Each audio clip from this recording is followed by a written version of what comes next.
So, I'm watching, or listening to podcasts on Spotify, right? And I keep getting the same fucking ad. And their tears always like, do you know growing old is the leading cause of dry eyes? I'm like, did you know that this ad is the leading cause of my super? Alright, so anyway, let's talk about cards, right? I'm not sure if you can tell by everything on the channel and the fact that I have a video series called Meth Head Rants, but I'm a little bit of a degenerate, and as a degenerate, I have loved poker since I was in fucking like 7th grade or.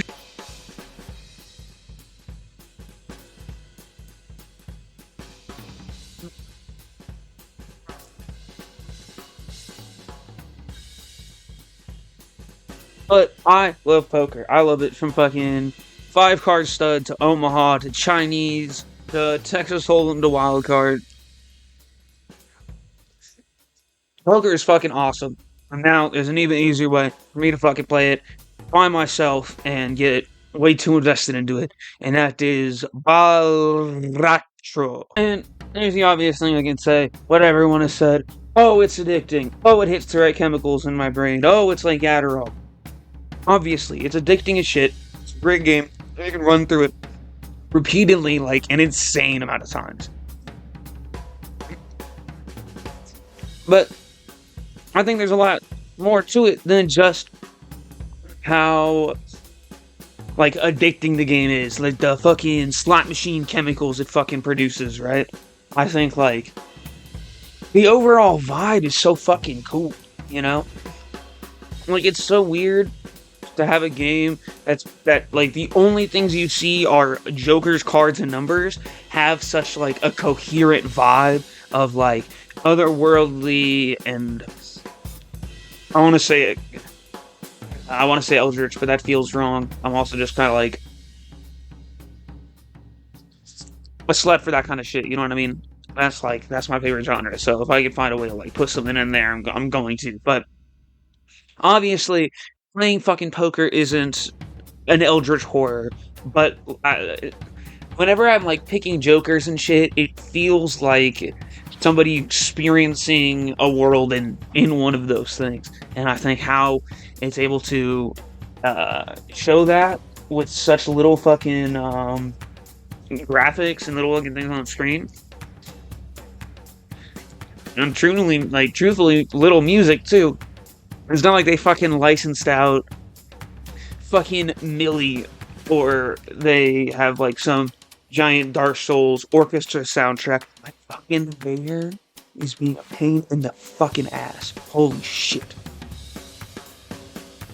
Also, I mean, it's a pro, but it's not really important. I really like the crossovers they do in there. Like, obviously, you can fucking mod your cards and have them look like whatever. But I think even the base ones, I think it's like what Cyberpunk, um, just Divinity Original Sin 2. Shout out Larian.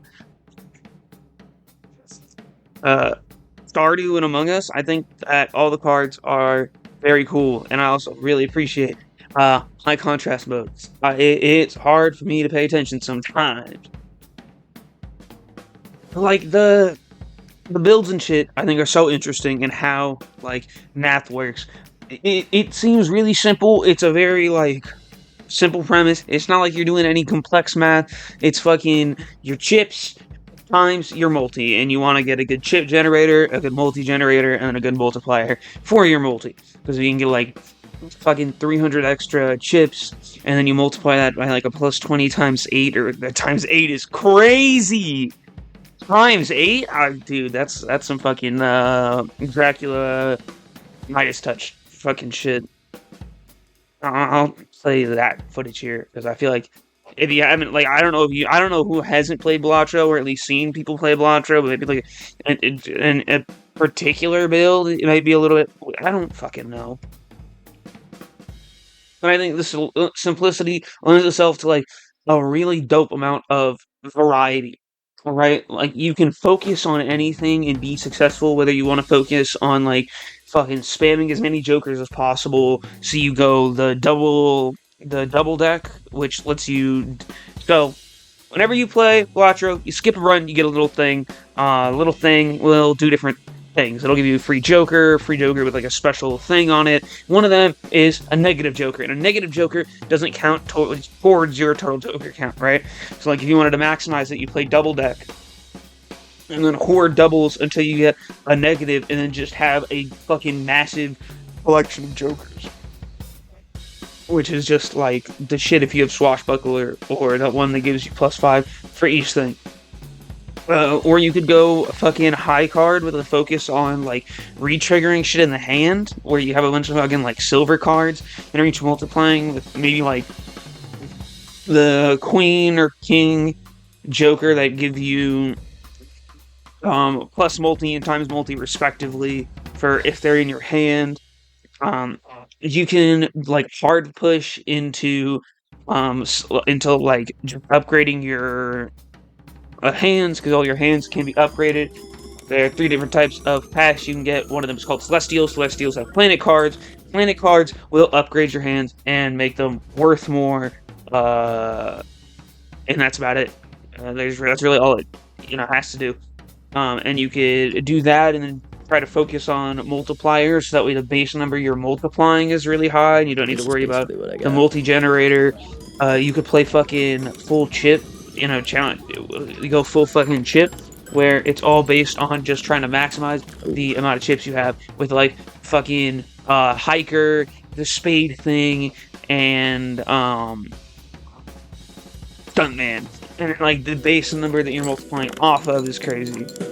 And there's a build for every kind of hand in there, and I think it really helps in making every run feel unique. Even if you're doing back-to-back runs of like a specific build, I feel like they're still going to feel very different to one another.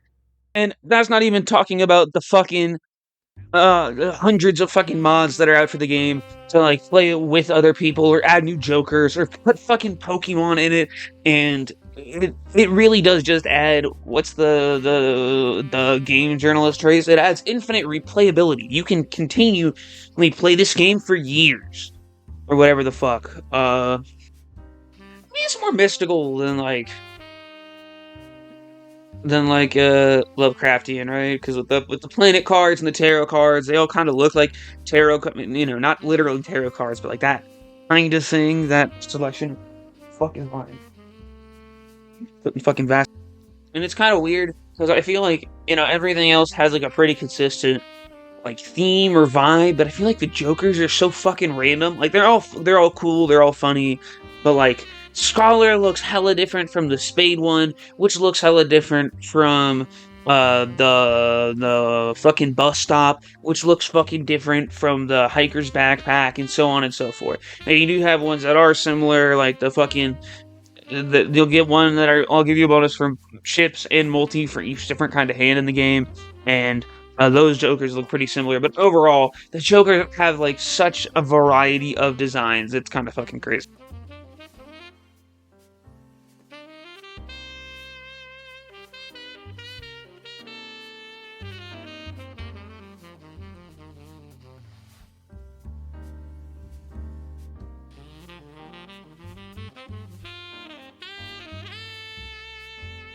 All right, well, if that's the first test, you blind.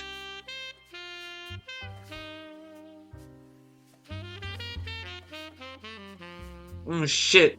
I don't know the science, but fire makes it good. My favorite way to play it is, I don't know if I'm a straight player or a flush player.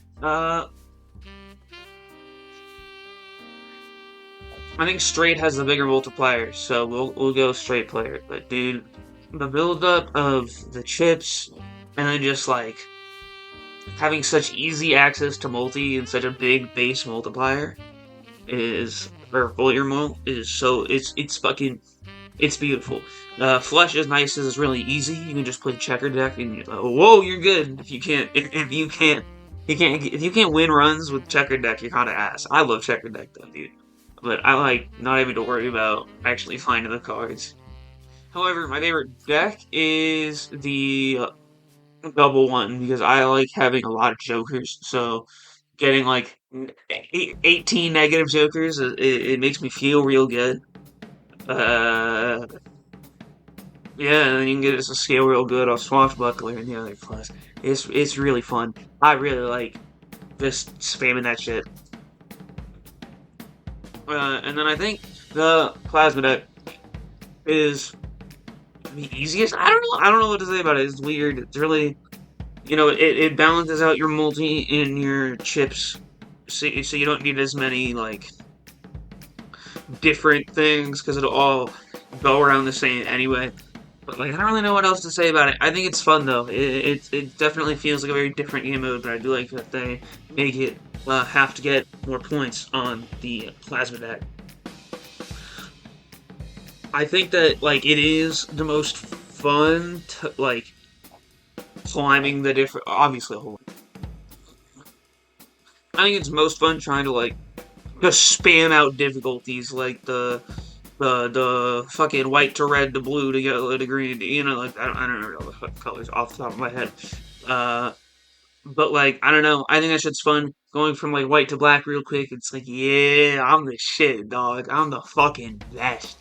Which I said on the stream, but like it's always good to feel that. Whoa, it's always good to feel like you're the fucking best in the goddamn world.